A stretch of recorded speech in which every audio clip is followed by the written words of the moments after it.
Selamat siang teman-teman sekalian, kita akan berbicara politik dan peristiwa politik. Sudah setahun kita menyaksikan para elit politik dengan partainya membuat koalisi. Ada koalisi Indonesia Bersatu, ada koalisi perubahan, dan ada koalisi kebangkitan Indonesia Raya. Semua adalah pola komunikasi untuk membentuk suatu opini, membentuk suatu kerjasama politik gitu kan. Menurut Ibu Megawati, tidak ada koalisi, yang ada adalah kerjasama politik. Di sini yang dilakukan oleh para elit politik ini tentu saja memiliki nalar tersendiri gitu kan. Dan tentu saja menalar itu membutuhkan suatu informasi, kemudian dianalisis dan berpikir mendalam, itulah yang disebut dengan menalar gitu kan. Yang selalu diperhatikan oleh para elit politik itu adalah elektabilitas. Nah, di setiap tahun menjelang berakhirnya seorang presiden akan hadir elektabilitas dari survei, misalnya menghadirkan Ganjar, terus Prabowo dan Anies gitu kan, yang selalu hadir di survei gitu kan. Nah, survei ini mencari gitu kan, menanyakan kepada masyarakat siapakah figur yang cocok jadi presiden. Hadirlah 3 tokoh tersebut. Dan biasanya partai tentu saja tidak akan tidak menganggap gitu kan, pasti akan mencermati gitu kan nama-nama yang beredar lewat survei tersebut. Ya, karena survei bisa dianggap sebagai representasi keinginan rakyat gitu kan. Karena ya survei menanyakan gitu kan kepada masyarakat. Dan kebetulan tokoh-tokoh ini adalah mereka yang memiliki kapabilitas dan memiliki jabatan publik dan punya karya gitu kan, terlepas kekurangan dan lebihnya gitu kan. Di dalam ilmu politik, misalnya Michel Foucault menjelaskan bahwa knowledge and power gitu kan. Jadi kekuasaan itu berawal dari suatu pengetahuan. Pengetahuan memiliki nilai kekuasaan, dan kekuasaan bisa memproduksi pengetahuan gitu kan. Ya, dari survei itu juga kan, itu adalah wacana gitu kan. Ada capres yang tinggi elektabilitasnya, itu akan membentuk suatu kesadaran mengenai untuk memproduksi kekuasaan gitu kan. Nah, kekuasaan ini kan dibangun atas dasar suatu dukungan itu karena ada suatu kepercayaan gitu kan. Dan kepercayaan itu kan dibangun oleh suatu narasi, wacana gitu kan, agar hadir suatu sikap, suatu pilihan dukungan gitu kan. Nah, dari itu saya menganggap bahwa menurut Michel Foucault bahwa kekuasaan itu bisa hadir dari manapun dan bisa memproduksi kekuasaan yang lain lagi. Tapi memang sentral kekuasaan adalah Jokowi. Jokowi ini adalah kesadaran kekuasaan gitu kan. Kesadaran yang memproduksi kekuasaan. Bahkan bisa dibalik lagi adalah kekuasaan yang membentuk suatu kesadaran gitu kan. Lahirlah yang disebut dengan pengganti Jokowi, pelanjut Jokowi, antitesa Jokowi gitu kan. Karena memang politik Indonesia itu mulai kekeringan ide gitu kan. Apa yang harus dibikin lagi gitu kan. Tapi ada satu sisi yang positifnya adalah melanjutkan program dari pemerintah yang sebelumnya gitu kan. Jangan karena kita ini pernah mengalami reformasi 98 dan menganggap selalu buruk kinerja presiden sebelumnya gitu kan. Jadi kinerja para presiden sebelumnya itu harus kita lanjutkan yang baik gitu kan.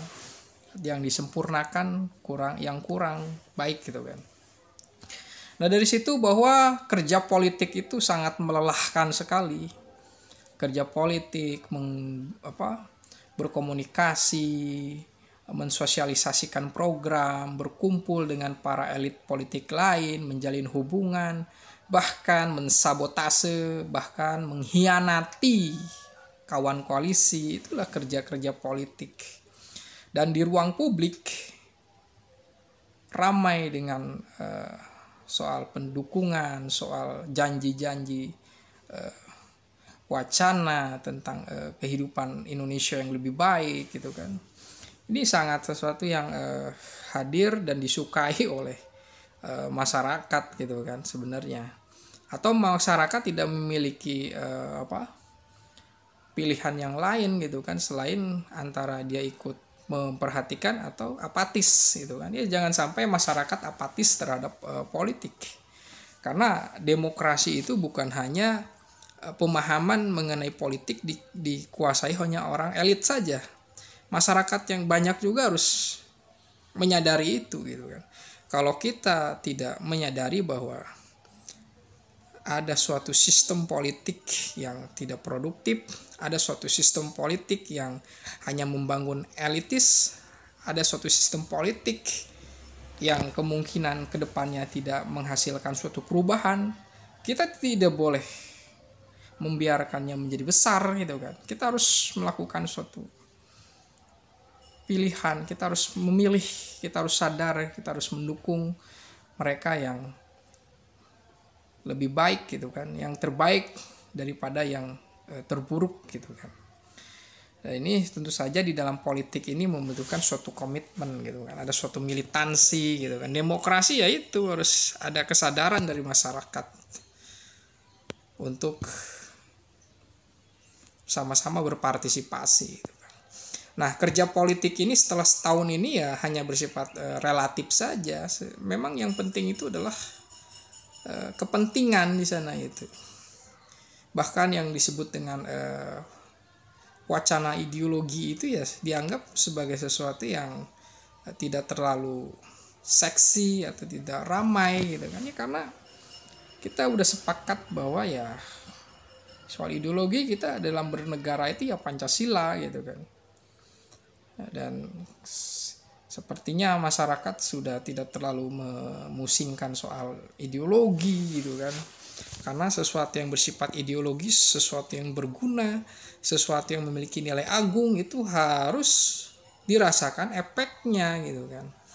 Jadi sisi pengetahuan itu bukan hanya penjelasan secara deskriptif saja, ilmu untuk ilmu saja, tapi suatu ideologi itu harus bisa implementasinya dirasakan gitu kan oleh masyarakat. Nah, Jokowi maknainya itu sebagai hilirisasi, sebagai suatu pembangunan infrastruktur, revolusi mental gitu kan, membangun masyarakat dari pinggiran.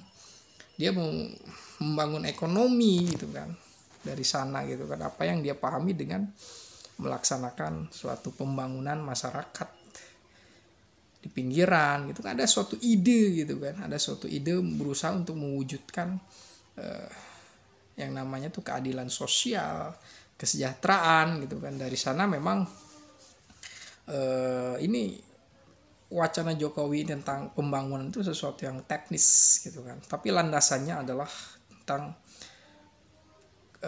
kemajuan bangsa, kesejahteraan yang dimulai dari sisi kita harus punya infrastruktur yang baik agar memudahkan transportasi. Itu sesuatu yang bisa diterima oleh nalar logis, dan tentu kalau dikejar hasilnya seperti apa ini membutuhkan suatu proses. Juga dunia pendidikan Indonesia diberikan instrumen tentang pembiayaan, tentang kurikulum, ya itu bisa diperdebatkan gitu kan, tapi ada suatu hasil yang harus dicapai gitu kan. Nah dari sana bahwa wacana politik atau kerja politik itu memang bukan hanya sekedar gerakan di lapangan, tapi berbicara tentang wacana gitu kan. Anies Baswedan menceritakan bahwa kita membutuhkan gagasan-gagasan mengenai ke pemerintah tentang kesejahteraan, tentang sikap toleransi. Tapi pertama ya Anies jangan hanya berwacana saja, jangan hanya berteori saja soal gagasan-gagasan gitu kan. ya memang inilah yang perlu dibicarakan tentang gagasan-gagasan. Dan bagi Anies ya kita lihat rekam jejak gitu kan, rekam jejak Pak Anies. Dan tentu saja di masa kampanye memang harus berbicara tentang gagasan-gagasan, dan ini sangat penting. Kita akan lihat wacana ini, apa wacana yang ditawarkan oleh para calon capres cawapres ini memiliki suatu nilai, gagasan, dan bisa dikaitkan dengan rekam jejaknya gitu kan. Bagaimana kalau suatu capres memiliki rekam jejak misalnya menjadi pengkhianat gitu kan, tidak amanah, tidak jujur, maka apakah nanti setelah diberikan kekuasaan akan melakukan